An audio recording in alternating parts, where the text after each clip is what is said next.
Ah, coucou Margot. J'espère que tu vas bien. Bonsoir à tous. C'est pas des graines germées, mais si vous l'avez vu, je viens de le poster sur la story. Un dessert qui m'a été inspiré par Patricia. J'ai un petit peu revisité, j'espère qu'elle m'en voudra pas. J'ai changé quelques ingrédients, mais c'est des fraises, des amandes, de la coco, de la myrtille et de la courgette. Comment faire manger des légumes à ceux qui ne voudraient pas les manger en pensant que c'est un dessert. Je vais vous poster la recette tout à l'heure. C'est super simple à faire et c'est un vrai délice. On n'est pas obligé de mettre que des fraises.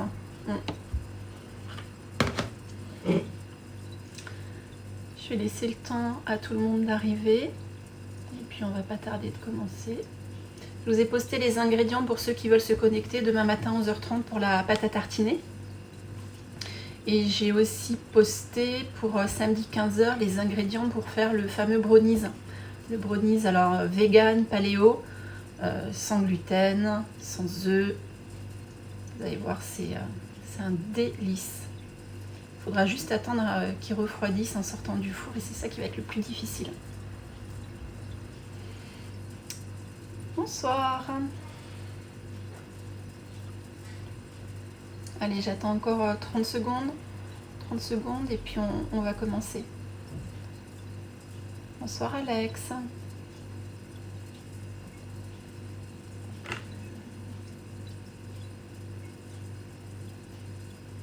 Si vous avez des questions avant de commencer, n'hésitez pas par rapport au live d'hier.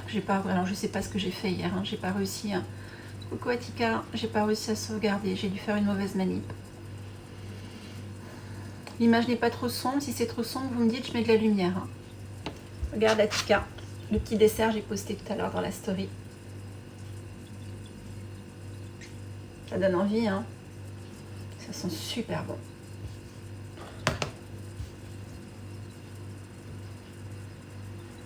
Allez, on attend 10 secondes et on commence. Oh génial, si c'est bon, vous me dites. Si vraiment pendant le live ça commence à être trop sombre, le ciel est tout noir derrière moi, je mettrai la lumière.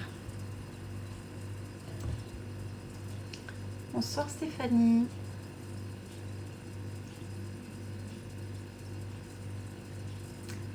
Ah, les ingrédients de la pâte à tartiner, de toute façon, je vais les reposter pour ceux qui l'avaient éventuellement pas vu. C'est 4 ingrédients.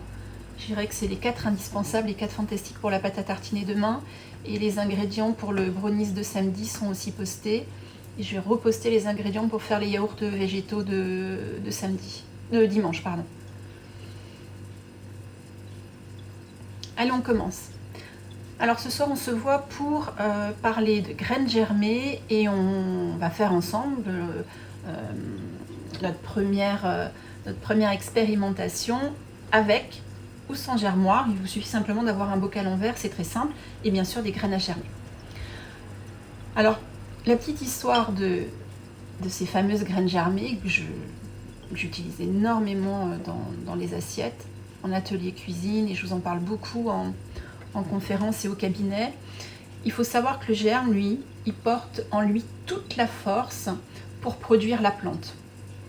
C'est vraiment pour cela que les graines, les germes, sont qualifiés de nourriture vivante. En alimentation vivante, c'est vraiment un aliment de référence dans l'assiette de la raw food parce que c'est une bombe d'énergie. Quand nous mettons ces graines germées dans notre assiette, il faut vraiment savoir que nous absorbons en nous toute cette précieuse vitalité. Toutes ces substances nutritives, c'est vraiment en fait un assortiment. Alors, je vais les détailler. C'est des enzymes, c'est des acides aminés, c'est des vitamines, c'est des minéraux, c'est des graisses insaturées, c'est aussi des protéines qui sont parfaitement assimilables par l'organisme. C'est des antioxydants dans des quantités qu'on n'aurait absolument pas dans des fruits, dans des légumes, et même dans des fruits, dans des légumes bio de saison. On aurait eu une petite pénurie de fruits et de légumes là pendant ce confinement. si vous aviez un stock de graines germées, ça aurait été parfait. Hein. C'est pour ça qu'il ne faut pas hésiter à rajouter ces fruits dans ces légumes, dans vos assiettes en tout cas tous les jours. Il existe des dizaines de types de germes et chacun possède vraiment ses propriétés, son goût, sa consistance, sa durée de germination. Certains sont croquants, d'autres vont être un petit peu plus doux, d'autres acidulés, certains légèrement piquants. Certains peuvent être aussi très piquants. Des fois, le radis peut être très piquant pour des papilles qui ne sont pas habituées. D'autres peuvent être très doux. C'est pour ça que je vous conseille d'expérimenter au maximum quand vous vous lancez dans la germination.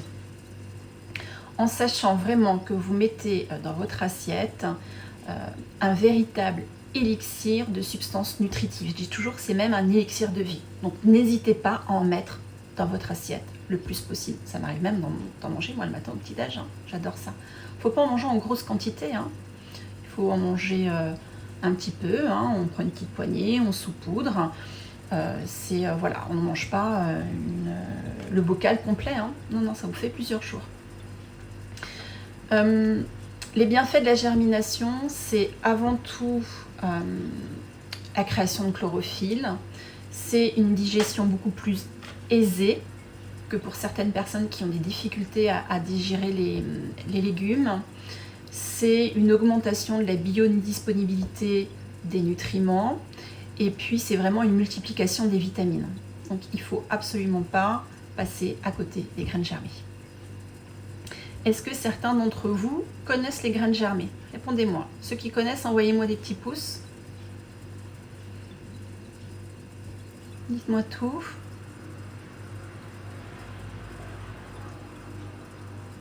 Alors, j'ai vu certains noms, certains pseudos que je connais, des ateliers cuisine. Donc ça, c'est sûr que vous avez déjà goûté. Autoatica, je sais que tu connais. Alors, vous allez voir comment on les fait germer. Il n'y a rien de plus simple finalement. Et quand vous allez comprendre le système, vous allez avoir plusieurs bocaux à mon avis dans votre cuisine parce que c'est extrêmement simple. Faire germer ces graines, c'est très facile. Ça peut être très amusant pour les adultes et pour les enfants. Je ne sais pas si vous vous rappelez, en général, en maternelle, on fait pousser les petites lentilles. Hein. Jamais fait germer moi-même, toujours acheté. Ouais, mais c'est encore mieux de faire soi-même. Et en magasin bio, faites très attention. Alors, je remarque souvent quand je me déplace, parce que moi, je regarde beaucoup les dates. Regardez bien les dates, parce que souvent, ils vendent des boîtes, des dates passées. Hein. Il faut bien regarder. Hein.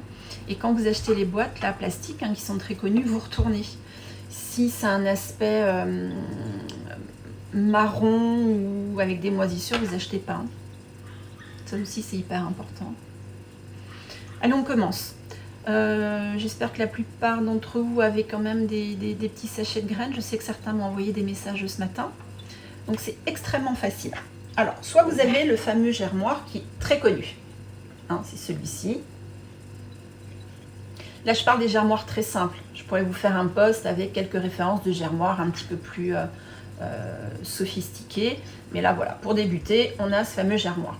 En fait, c'est ni plus ni moins qu'un bocal en verre avec un couvercle qui a plein de petits trous et quelque chose qui lui permet d'avoir un angle à peu près 45 degrés pour que ça puisse s'égoutter correctement et que ça ne moisisse pas à l'intérieur.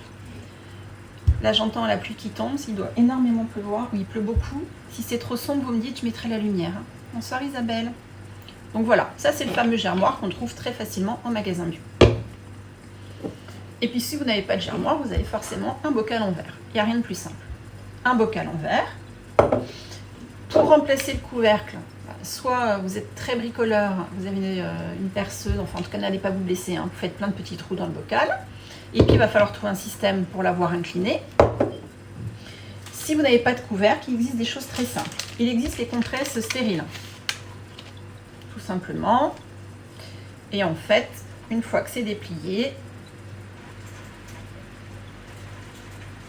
ça laisse quand même des petits trous. On recouvre le bocal. On met un élastique. Et ça revient exactement au même. Le but, c'est que l'eau qui va rester, je vais vous expliquer après, une fois qu'on a bien égoutté, que l'eau puisse continuer à s'écouler.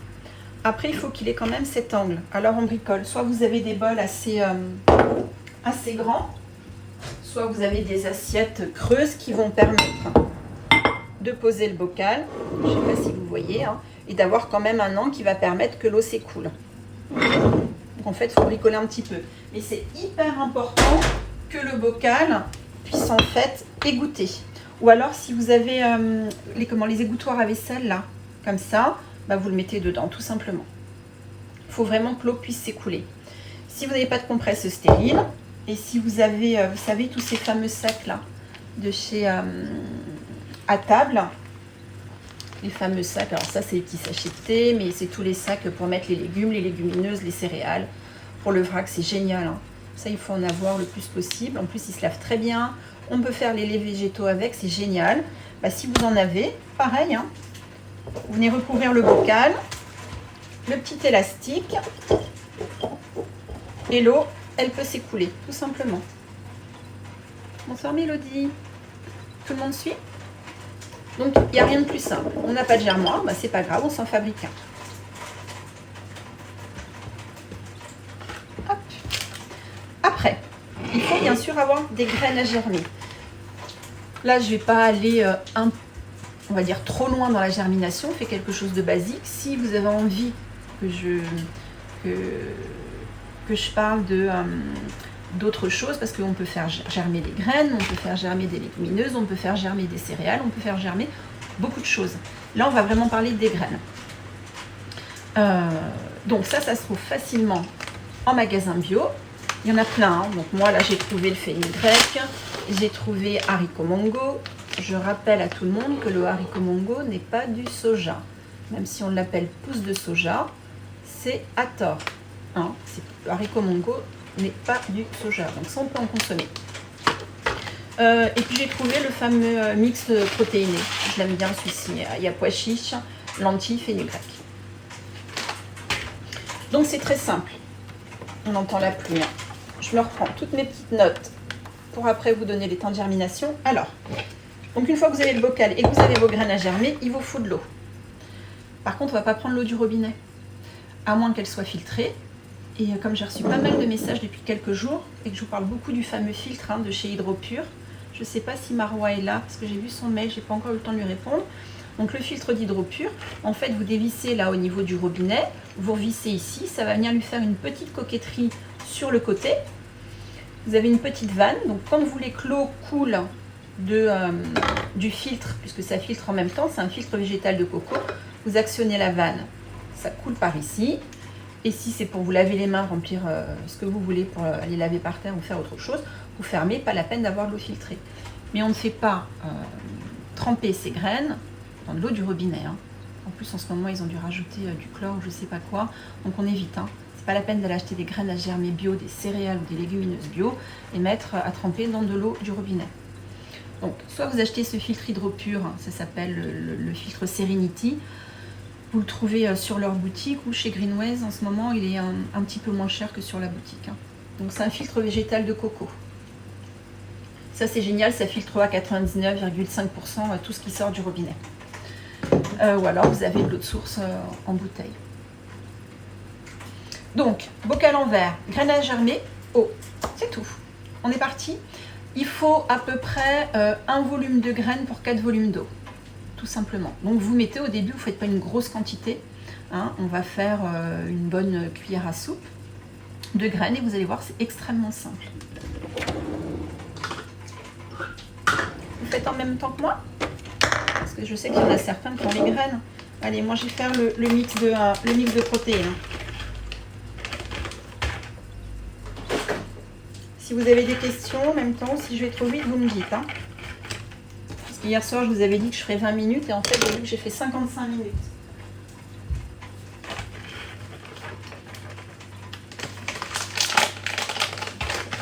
Donc, je vous ai dit, plein de pois chiches.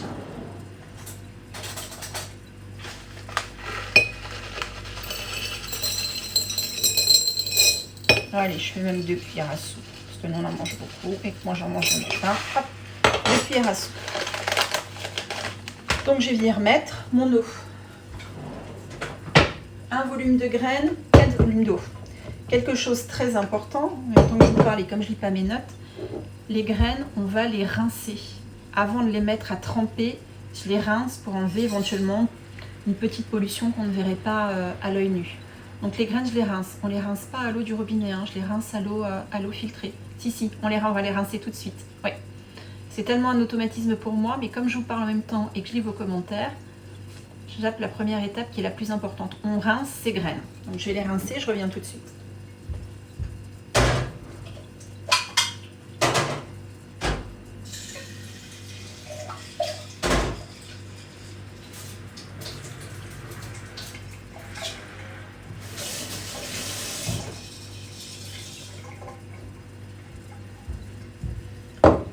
C'est bon, tout le monde a rincé ses graines.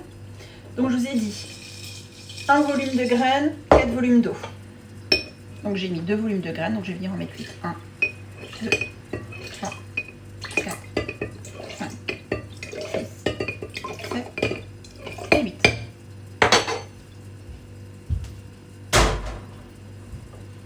Donc on rince bien ces graines et on vient mettre à tremper tout simplement. On referme son bocal. Si vous n'avez pas le germoir, vous venez mettre une compresse, en tout cas un filtre, tout simplement. Et on va attendre toute la nuit. Ça, c'est la première étape. Donc, je répète. Dans une passoire, dans le bocal, vous venez rincer vos graines avec de l'eau de source ou de l'eau filtrée. Ça, c'est hyper important. Alors, vous mettez vos graines, vos céréales, vos légumineuses. Là, on fait les graines aujourd'hui.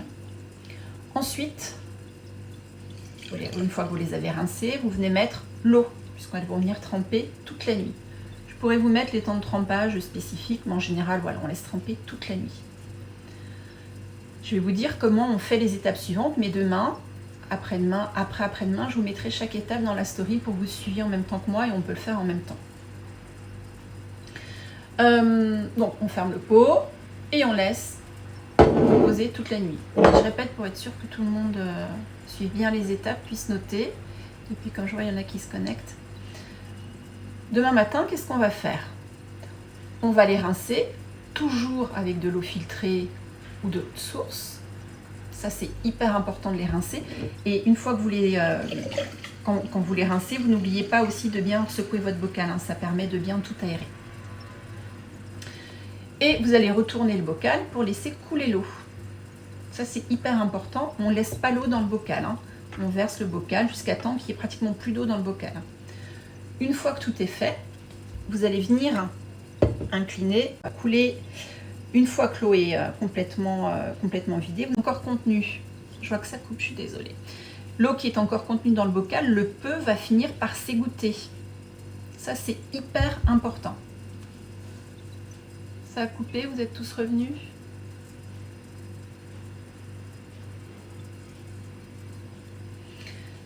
Il faut savoir qu'il faut rincer ses graines 2 fois par jour, donc le matin et le soir. Donc là, on est encore normalement tous confinés jusqu'au 11. Je pense que nous, en région parisienne, ça va être un petit peu plus long. Mais en tout cas, matin et soir, vous rincez vos graines, le même principe. Vous les rincez, vous les aérez bien, vous videz l'eau et à nouveau, vous venez laisser égoutter.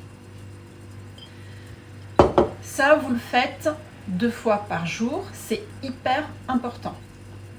Les 2 premiers jours, vous allez conserver le pot à l'abri de la lumière. Vous pouvez même l'entourer d'un linge. Alors, si vous vous servez de ce petit sac pour remplacer le couvercle avec les trous, bah, finalement, c'est déjà à l'abri de la lumière. Hein. Ça, c'est hyper important. Et au bout de ces 2 jours, bah, vous allez vraiment découvrir votre bocal et vous allez laisser profiter vos graines de la lumière pour qu'elles produisent de la chlorophylle. Ensuite, quand vous allez voir commencer à pousser les petits germes, en tout cas ils sont suffisamment grands, vous allez une dernière fois rincer vos graines, germer, vous les rincez bien, vous les séchez avec un torchon ou éventuellement du papier absorbant, vous les séchez bien, pour pouvoir les stocker au réfrigérateur dans un bocal hermétique. Et vous les consommez dans les 3-4 jours. Tout simplement. Il n'y a rien de plus simple. Est-ce que tout le monde a compris ou est-ce qu'il y a des choses que je dois répéter? Est-ce que j'ai peut-être été trop vite? Dites-moi tout. J'attends vos petits commentaires. Allez, avant que j'attends vos commentaires, je vous remets toutes les petites graines que j'ai utilisées. Haricots mango, le fenugrec, les graines germées,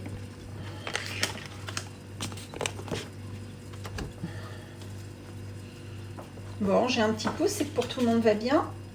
Alors par exemple, si vous aviez eu de l'alfalfa, lui, il se développe en 1 ou 2 jours.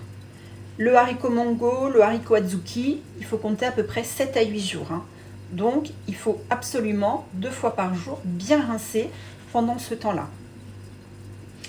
Le fenugrec, c'est 5-6 jours. Les lentilles, c'est 5-6 jours.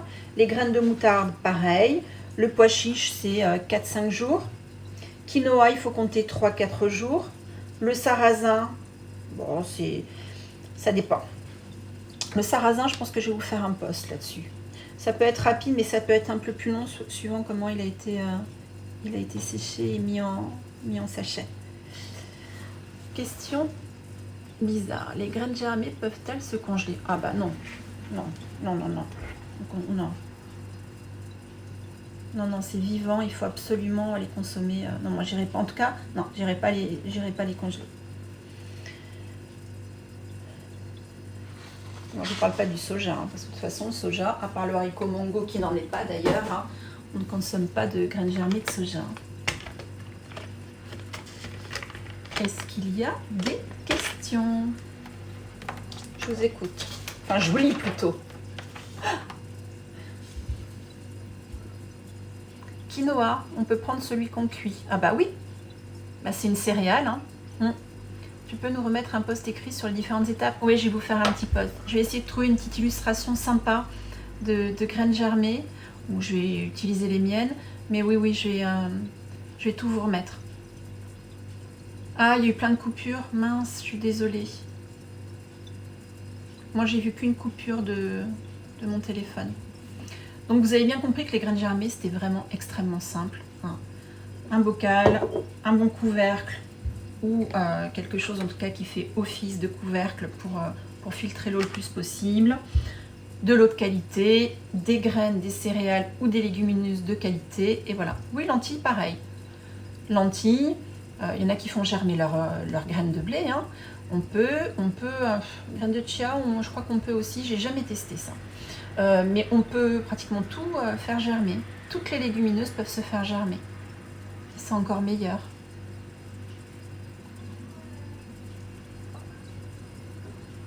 Alors normalement ça fonctionne avec toutes les lentilles, ouais. Lentilles vertes, du puits, les belugas aussi, ouais.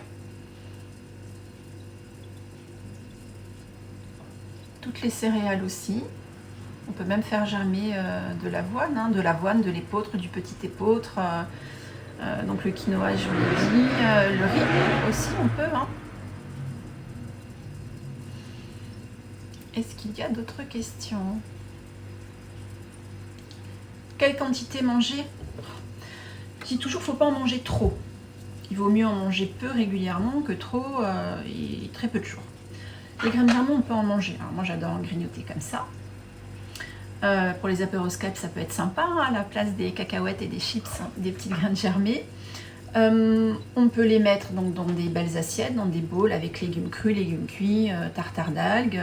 Moi, souvent, je vous poste des photos de mes tartines d'avocat avec des graines germées dessus.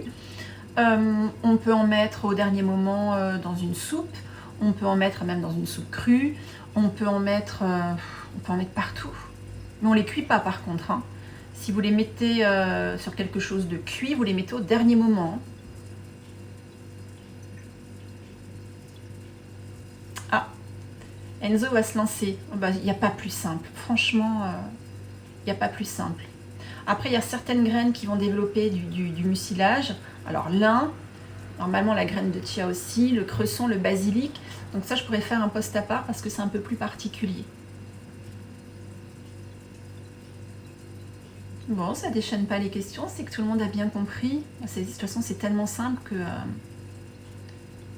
normalement, il n'y a aucun ratage possible. S'il y a un ratage, c'est parce que vous n'avez pas correctement, quand vous rincez vos graines, vous n'avez pas bien vidé l'eau, il reste trop d'eau dans le bocal.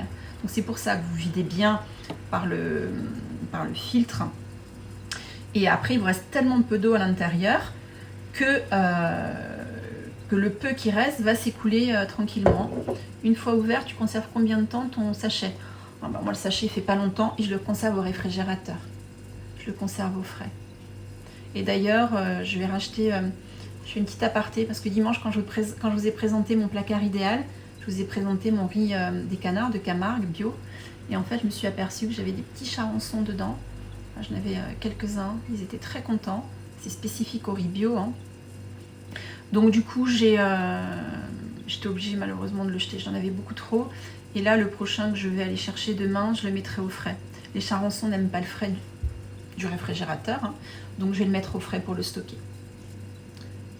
Donc pour... Je comprends pas, Tika, j'arrive pas à te relire. C'est 1 volume de graines pour 4 volumes d'eau pour le trempage, pour la première nuit de trempage. Hein. 1 volume de graines, 4 volumes d'eau filtrée ou d'eau de source. Oui, c'est ça. Mais alors, pas le filtre Brita, hein. Le vrai filtre. C'est important. Erreur de frappe, il n'y a aucun souci, Atika, t'inquiète pas. Donc voilà, c'est très simple. Si vous avez d'autres questions, profitez-en. Autrement, on se retrouve, si je ne me trompe pas, demain matin à 11h30 pour la pâte à tartiner. Alors là, ça va prendre 3 minutes top chrono. Ça va être extrêmement rapide. Demain soir, on se retrouve pour parler d'immunité. Et bien sûr, on va parler d'alimentation, ça c'est évident. Samedi, j'ai mis un live qui n'était pas prévu, mais je me suis dit, puisque je vais le faire, autant le faire avec vous. On va faire un brownies vegan paléo. Je vous ai mis les ingrédients dans la story. Et dimanche, on se voit pour faire les yaourts végétaux. Pareil, je vous ai mis les ingrédients. Et puis du coup, on parlera des laits végétaux, puisque ça m'avait été demandé sur les précédents lives que je vous parle des laits végétaux. On pourra même en faire un ensemble si vous voulez. Il n'y a pas plus simple. Et c'est bien meilleur que ce que vous trouvez en supermarché ou en magasin bio, qui sont des fois beaucoup trop sucrés. Donc voilà, vous avez vu, c'est extrêmement simple. Hein. Si vous avez des idées ou des envies de live particuliers,